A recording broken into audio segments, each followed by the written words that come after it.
আপনার আমলও বরবাদ হয়ে যাবে। যত নামাজ পড়েন, রোজা রাখেন, হজ করেন, ওমরা করেন, দান করেন, সাদাকা করেন, ওয়াজ মাহফিল করেন, ওয়াজ মাহফিল শুনেন, কোরআন তেলাওয়াত করেন, সব বরবাদ হয়ে যাবে এবং আপনি ক্ষতিগ্রস্ত হয়ে যাবেন। আপনার কোনো লাভ হবে না, আখিরাত পুরো বরবাদ হয়ে যাবে। আল্লাহর হক কোনটা? নামাজটা পড়ছেন, একটু ভেজাল ছিল, রোজাটা রাখছেন, ভালো করে রাখতে পারেন নাই, কোরআন তেলাওয়াত করছেন, একটু ভুলভাল হয়ে গেছে, এগুলো আল্লাহ চাইলে মাফ করতে পারেন, আর না চাইলে শাস্তি হতে পারে। এটা আল্লাহ তাআলা নিজের হাতে রাখছেন। আর 3 নম্বর মামলা হলো তাওহীদে যদি ভেজাল থাকে, সেই মামলা। কেউ যদি শিরিক করে যায়, তাহলে এইটার ব্যাপারেও এই হাদিসে নবী সাল্লাল্লাহু আলাইহি ওয়াসাল্লাম বলেছেন যে কিয়ামতের ময়দানে আল্লাহ রাব্বুল আলামিন এই মামলা সম্পর্কে বলবেন, বিনা হিসাবে, বিনা শুনানিতে সরাসরি জাহান্নাম।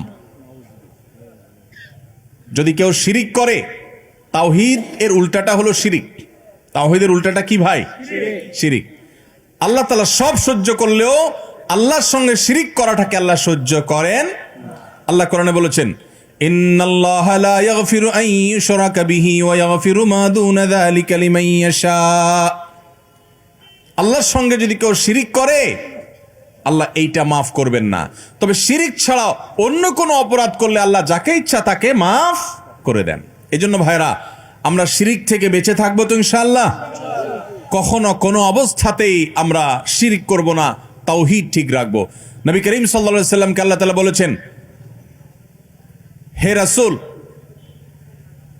ওয়ালাকাদ উহিয়া ইলাইকা ওয়া ইলাল্লাযিনা মিন ক্বাবলিক, হে রাসূল, আপনার এবং আপনার আগে সমস্ত নবী রাসূলদের কাছে কমন ওহী পাঠানো হয়েছে, লা ইন আশরাকতা লা ইয়াহবাতান্না আমালুক ওয়া লা তাকুনান্না মিনাল খাসিরিন।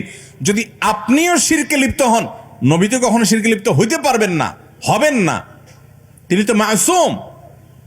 আল্লাহ তাআলা শুধু বোঝার জন্য বলছে যে যদি শিরকে লিপ্ত হন আপনি, কথার কথা, বা কেউ যদি শিরকে লিপ্ত হয়, লা ইয়াহবাতান্না আমালুক, তাহলে আপনার আমল পর্যন্ত বরবাদ হয়ে যাবে।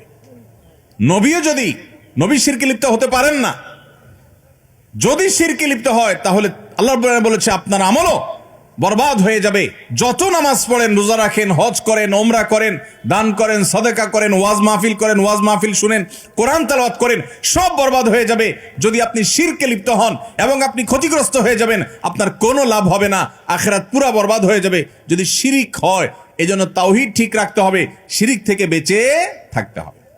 নবী করিম সাল্লাল্লাহু আলাইহি সাল্লাম বলেছেন, কোন মানুষ যদি আল্লাহর ইবাদতের মধ্যে কোনো পার্টনার সাব্যস্ত না করে, এখানে যদি কেউ কোনো প্রকার শিরিক না করে, কোনো প্রকার আল্লাহর তাওহীদের বিরোধী কাজ না করে, তখন আল্লাহর উপরে আবশ্যক হয়ে যায় এই লোকটাকে জাহান্নামের শাস্তি না দিয়ে জান্নাত দেওয়া। আল্লাহর হক হলো শিরিক ছাড়া আল্লাহর ইবাদত হবে, শিরিক ছাড়া আল্লাহর ইবাদত হবে। এটা কার হক? আল্লাহর হক। আপনি এই কাজটা করছেন তো আল্লাহর মেইন হক আদায় করে ফেলেছেন। আর আল্লাহর এই হক যদি কেউ আদায় করে, তখন বান্দার হক হয়ে যায় আল্লাহর কাছে তাকে জান্নাত দেওয়া। এই জন্য আমরা শিরক থেকে বেঁচে থাকবো তো ইনশাআল্লাহ। ভাইরা আমার, তাওহীদ এর কথা বলছিলাম যে তাওহীদ হলো আল্লাহর একত্ববাদ প্রতিষ্ঠা করা। আমরা গোলাম কার? আল্লাহর। যদি বলেন যে আল্লাহও লাগে সাথে ইল্লাহও লাগে, শিরিক হলো। কি হলো? শিরকি কথা হলো। ঈমান হয়তো এই ধরনের কথা ডাইরেক্ট চলে যাবে না, কিন্তু কথাটা জঘন্য।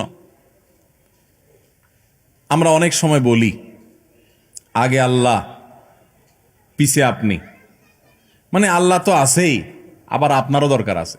আল্লাহর কি ঠেকা আছে কোনো? আল্লাহ ডাইরেক্ট পারে না? পারে কি পারে না? আল্লাহ ডাইরেক্ট দেন না সাধারণত, সেটা ভিন্ন বিষয়, এটা আল্লাহর সিস্টেম। কিন্তু আল্লাহ কোনো কোনো সময় ডাইরেক্ট দেন। পৃথিবীতে বাবা ছাড়া সন্তান হয় না, কিন্তু আল্লাহ তাআলা হইয়ে দেখিয়েছেন না, দেখেন নাই? কে সে? ঈসা আলাইহিস সালাতু ওয়াস সালাম। তাহলে বোঝা গেল ঈমানদার, তাওহীদে বিশ্বাসী ঈমানদার, তিনি ইবাদত করবেন, ইলাহ বানাবেন শুধু কাকে? আল্লাহকে। এই জন্য যখন কসম হবে, এই কসম হবে কার নামে? শুধু আল্লাহর নামে। মায়ের কিরা, বাপের কিরা, দেশের কিরা, 14 গোষ্ঠীর কিরা, মাটির কিরা, তমুকের কিরা, আছে না নাই? কিরা খাওয়া, কসম খাওয়া আছে ব্রাহ্মণবাড়িয়াতে। এগুলো শিরক। মানত হবে কার জন্য? কোনো বাবার দরবারের জন্য মানত হবে না। সেজদা হবে কাকে? কেবলার দিকে সেজদা হবে, কিন্তু সেজদা হবে কারে উদ্দেশ্য করে? আল্লাহকে উদ্দেশ্য করে। আমরা নামাজে প্রত্যেক রাকাতে বলি ইয়্যাকা না'বুদু ওয়া ইয়্যাকা নাস্তাঈন, আল্লাহ তোমারই ইবাদত করি আর তোমার কাছেই সাহায্য চাই। আল্লাহু আকবার। ইবাদত করি কার? সাহায্য চাই কার কাছে? এখানে সাহায্য চাওয়া বলতে অলৌকিক সাহায্য চাওয়া, অলৌকিক ক্ষমতা, এটা আল্লাহ ছাড়ার কারণ নাই, তার কাছেই শুধু সাহায্য চাই। আর ইবাদত যখন করব শুধু আল্লাহকেই নিবেদন করব। সেজদা এটা ইবাদত নাকি ইবাদত না? বুঝেন না আপনারা? সেজদা কি ইবাদত না? ইবাদত, বড় ইবাদত। এই সেজদা কাকে হবে? যদি কেউ আল্লাহকেও সেজদা করে মসজিদে গিয়ে, আবার কোন কবরে গিয়েও সেজদা করে, কোন পীর সাহেব জীবিত হোক মৃত হোক ওনাকেও সেজদা করে, এটার নাম শিরক। এটার নাম কি? এই কাজ যদি কেউ করে সে মুশরিক হয়ে যায়, ইসলাম থেকে বের হয়ে যায়। তারে মানুষ মুসলমান মনে করতে পারে, আল্লাহর খাতায় সে মুসলমান থাকে না। কারণ যেই সেজদা সে আল্লাহকে নিবেদন করছে, একই সেজদা সে কবরওয়ালাকে নিবেদন করছে। এইটা আল্লাহ সহ্য করেন না কোরআনে, সেটা আল্লাহ বারবার বলেছে।